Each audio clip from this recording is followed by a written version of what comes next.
പിണറായി വിരുദ്ധ വികാരം അതിശക്തമായി അലയടിക്കുകയാണ് കേരളമൊട്ടാകെ. വരുന്ന നിയമസഭാ ഉപതെരഞ്ഞെടുപ്പിൽ മുൻ മന്ത്രി രാധാകൃഷ്ണൻ മണ്ഡലമായ ചേലക്കരയിൽ നഷ്ടപ്പെടുമെന്നാണ് ഇന്റലിജൻസ് റിപ്പോർട്ട്. ഉപതെരഞ്ഞെടുപ്പ് ഫലം UDFന് അനുകൂലമാണെന്നും ഇന്റലിജൻസ് റിപ്പോർട്ട് വരുന്നു.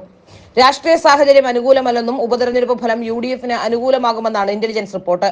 പൂരം കലക്കൽ, RSS നേതാവിനെ ADGP കണ്ടെന്ന പ്രതിപക്ഷ നേതാവിന്റെ വെളിപ്പെടുത്തൽ, അൻവറിന്റെ ആരോപണങ്ങൾ എന്നിവ സർക്കാരിന് തിരിച്ചടിയായി എന്നും ഇന്റലിജൻസ് റിപ്പോർട്ട് ചൂണ്ടിക്കാട്ടുന്നു. വയനാടും പാലക്കാടും UDF ജയിച്ചാലും അതിനോടൊപ്പം ഉപതെരഞ്ഞെടുപ്പ് നടക്കുന്ന ചേലക്കര ജയിക്കാമെന്നായിരുന്നു ഇടതുപക്ഷത്തിന്റെ കണക്കുകൂട്ടൽ. മാറിയ രാഷ്ട്രീയ സാഹചര്യത്തിൽ ചേലക്കരയിൽ നഷ്ടപ്പെടുമെന്നാണ് റിപ്പോർട്ട്. രാധാകൃഷ്ണൻ ആലത്തൂർ ലോക്സഭാ സീറ്റിൽ ജയിച്ചതിനെ തുടർന്നാണ് ചേലക്കരയിൽ ഉപതെരഞ്ഞെടുപ്പിന് കളമൊരുങ്ങിയത്. 39,400 വോട്ടിന്റെ വമ്പൻ ഭൂരിപക്ഷത്തിലായിരുന്നു ചേലക്കരയിൽ നിന്ന് 2021 രാധാകൃഷ്ണൻ ജയിച്ചത്.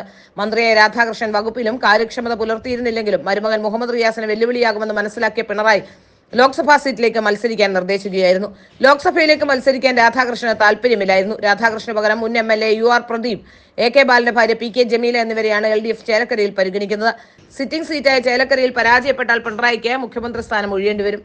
അതുകൊണ്ട് തന്നെ ഇന്റലിജൻസ് റിപ്പോർട്ടിനെ വളരെ ഗൗരവത്തോടെയാണ് പിണറായി കാണുന്നത്. ലോക്സഭാ തെരഞ്ഞെടുപ്പിനേക്കാളും പിണറായി വിരുദ്ധ വികാരം സംസ്ഥാനത്ത് അതിശക്തമാണ്.